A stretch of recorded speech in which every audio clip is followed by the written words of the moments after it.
r/ask Reddit. What industry should we just let die? My math lab. Though apparently that was the wrong answer. The correct answer is my math lab. My answer.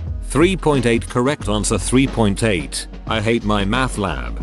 I hear people complain about this, but I've never had it happen to me. I have had. Your answer. 33/4. Correct answer. 66/8. Yellow Pages. Every year they leave 100 copies of their Yellow Pages book in my building's lobby and no one ever picks one up. Every person or business I would ever need to look up or call can be found online. Google has killed this industry. If the only way to access your business is a tiny phone number on a random page of an overly thick book, you're going to need to do something about it anyways.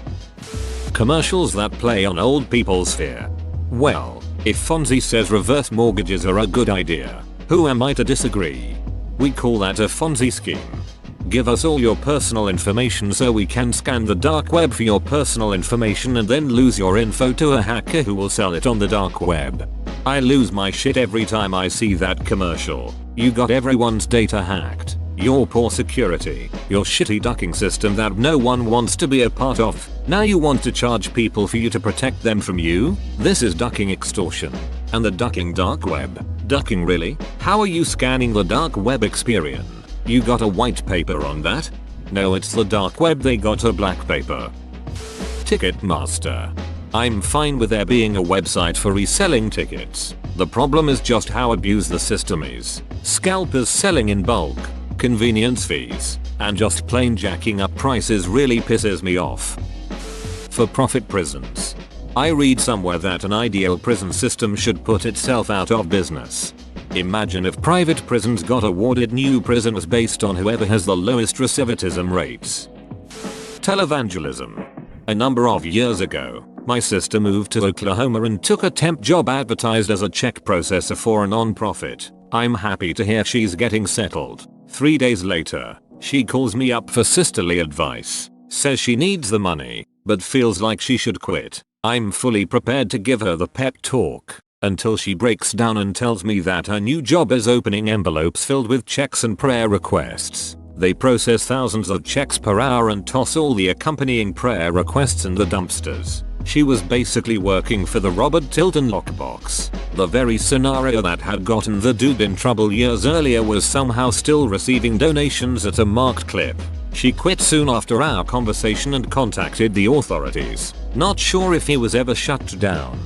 Working for someone who exploits down on their luck Christians for money sounds absolutely soul crushing. Glad she got out of there. She carried a lot of guilt. She's cried over the trashed letters for too long. Timeshares. I hear more advertisements to get people out of them than into them. I actually know a person who loves a timeshare. She is an older lady at work. She says it works great for her and her kids and grandkids to get together. I think the trick is you have to really like the place you are going to. You don't mind taking the same vacation over and over basically. Would probably also help to have one in a place that's not seasonal. No one wants to ski in Aspen in July. Actually, the Rockies are very beautiful during the summer months. Plenty of hiking and biking to do. And all the nice restaurants that you can't get a reservation to during the winter are available. But you agree that you don't want to ski Aspen in July. Not really an industry, but can someone please take Sears Kmart out behind the barn and put it out of its misery?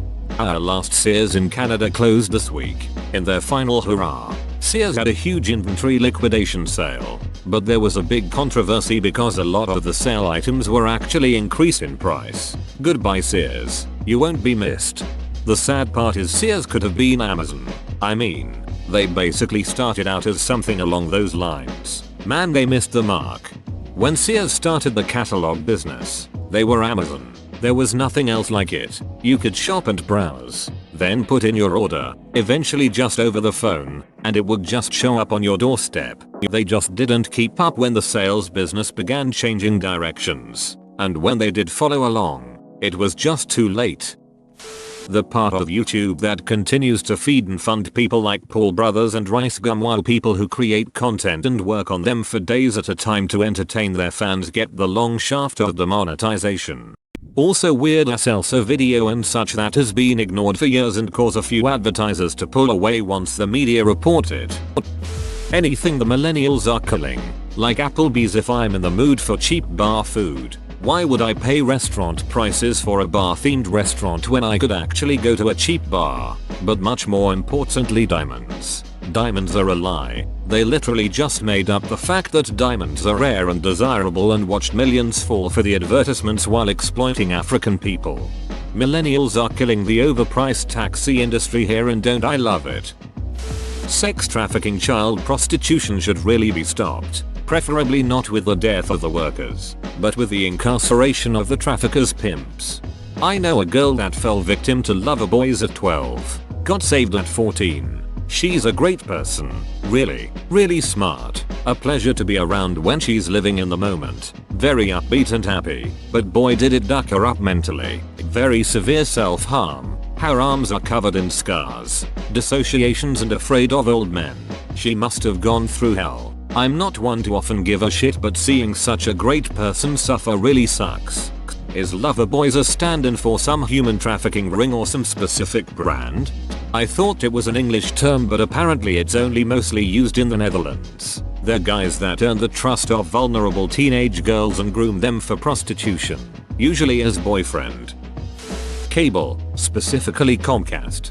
Man, duck Frontier along with it. They roped me in with a package for $90 with a 2-year contract. Yet my bill keeps increasing by about $7 each month. Right now I am close to $130 mo. Call them up and say you have to cancel because you can't pay. My bill went from $120 to $50. I did. 3 times actually. The first time, they said the best they could do was $106. Took it. Since Spectrum was offering a similar amount. Plus the hassle of porting out the phone number didn't seem worth it. 2 weeks later, I get the notification for autopay for a bill of $127. Called again, and they basically told me to pound sand. I cancelled and got Spectrum instead. I got the same bundle for $96, with no contract, faster internet, and twice as many channels. Frontier did leave me on hold for 2 hours when I called to cancel though. I'm going to go with the diamond industry, mined by slave children for a good majority of the diamonds on the market, intentional shortages to artificially increase prices, and they're only slightly better than moissanite for the shiny factor. I'll take moissanite or lab diamonds any day for jewelry over genuine. If when I get engaged, I would prefer a lab diamond. Shit, I'm even leaning towards precious metal with CZs, because diamonds just aren't worth it. They are just pretty stones that ancient royalty gave value to because it was something the poor people couldn't have. Lab diamonds are only fake in the way that ice from a freezer is fake. I saw a great bumper sticker the other day. It said, "Quit making stupid people famous. Whatever industry that is, kill it." Yeah, duck bumper stickers. Finally someone with the bravery to say it. Homeopathy. It doesn't work. We know it doesn't work. It's literally water. At best, it's the clinical application of the placebo effect. At worst, it's stopping people who don't know any better from seeking proper evidence-based medical treatment and dying from curable conditions. MLMs, like those body wraps, Herbalife, whatever else industries.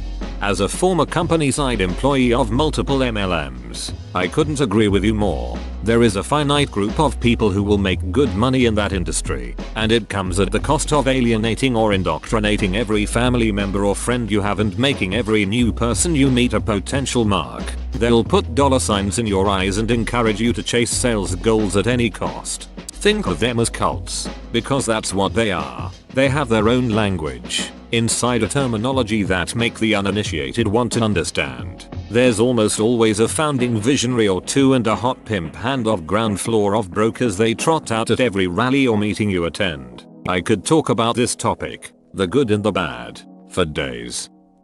Cable TV. 10 minutes trash show old movie. 10 minutes ads, repeat. I work in IT for a cable TV company, and if it makes you feel any better, we're slowly getting there. Revenue is falling at an alarming rate. Lobbying with monetary contributions. I won't pretend to fully understand the mechanics at play, but this seems unethical. The net neutrality situation brings this to the forefront for me. Forming groups and organizations to petition lawmakers is good, but paying for policy is not. I would be content with it if the whole process was made very public. I want it to be common knowledge of who is giving what to who for what. For-profit education. For-profit prisons.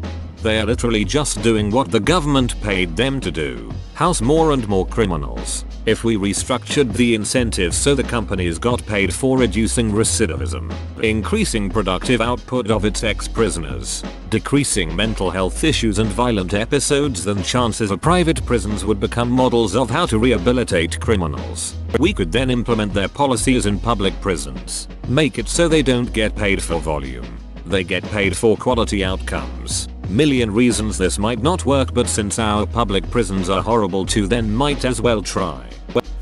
The current way of doing journalism. I always think of that one headline from CNN or something that was something like breaking news. The Titanic sank 100 years ago. The wedding industry. There was a time when weddings were informal gatherings rather than these elaborate bourgeois festivals. And though I never lived in that time, I miss that with every fiber of my being. And seriously, why the duck do you put on these shows of wealth when you don't have wealth? And not only are they needless shows of wealth, they're incredibly overpriced. Wedding cakes, dresses, venues, and basically everything costs way more than it's actually worth. For Christ's sake, if people had half a brain, this industry would have been dead on arrival. I blame shitty family members. Honestly, they're the ones pressuring people into these elaborate affairs. Puppy mills, cruel breeding of animals. Not an industry per se, but the mother ducking penny and nickel. They serve no purpose and cost US taxpayers billions to make each year. Canadian here, would definitely recommend getting rid of the penny. Never met anyone here who misses them. Cable television. Prices are high and shit like Comcast with hidden fees and shady practices. Between Netflix and Amazon Video I can watch everything I want. Middlemen industries. Looking at companies like Ticketmaster. Car dealerships. If we were able to purchase directly from manufacturers, prices could drop significantly. All of them. If it's dying, let it. Such is the natural order. Pharmaceutical sales. Doctors and patients aren't doctors and patients anymore. They are salesmen and customers. Also, the commercials are annoying as hell. For the most part, my professors seem to be understanding the ridiculous cost of books. 4/6 of my courses this semester use open source textbooks with links to them provided in the syllabus for free online access. You can purchase a hard copy of most for less than $50. The one stats book I had to buy was $200 plus though. Whoa, you made it to the end? You're a ducking beast. I'll cut you a deal. Smash like and subscribe for more curated content, bruh. It's free and that's a great price.